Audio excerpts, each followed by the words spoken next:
Salut Mono, j'ai une question à te poser. Je vais entrer en prépa en septembre et je pourrais faire que 2 séances le week-end. Je peux juste m'entraîner samedi dimanche. Qu'est-ce que je dois faire? Est-ce que je fais X séances? Est-ce que je fais ischio pec épaule et quad dos bras? Ou je peux faire full body x2? Donc encore une fois là, il faut au moins 2 jours de repos avant de retravailler le même groupe musculaire. Tu vois ce que je veux dire? Donc tu peux pas malheureusement faire un full body samedi et un full body dimanche. Si tu peux t'entraîner que samedi et dimanche, tu vas devoir faire ce que tu as dit. Par exemple pec épaule ischio, voilà. Même pec épaule ischio, je suis pas fan parce qu'encore une fois tu vas faire les épaules et tu vas faire les pecs.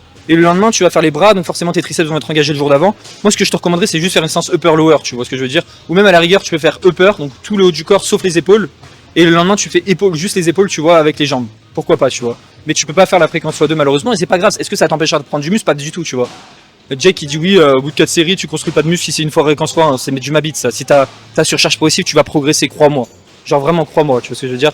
Donc c'est pas parce que on dit fréquence x2, c'est optimal que fréquence x1 ça marche pas. Fréquence x1 ça marche très bien. T'as des personnes qui peuvent avoir des excellents physiques avec un broad peak avec une fréquence x1. Mais est-ce que ça sera le plus optimal sur le long terme? Pas du tout, tu vois. Le plus intéressant, ça serait d'avoir une fréquence x2. Et quand tu peux pas, quand t'es dans ton cas là, où tu peux t'entraîner que samedi et dimanche, bah dans ce cas-là, t'as pas cette fréquence x2 et c'est pas grave. C'est pas la mort. Ça sera pas optimal, mais tu pourras créer de la viande, tu vois ce que je veux dire. N'oublie pas que moi, pendant un an, j'ai fait du broad split et j'ai bâti un énorme physique, tu vois. Après, j'ai plus de 25 ans d'années de training derrière moi, donc c'est pour ça. Mais encore une fois, moi, j'ai bâti un énorme physique grâce au broad split aussi, tu vois. Est-ce que j'aurais progressé plus rapidement si j'avais une fréquence x2? Oui, complètement.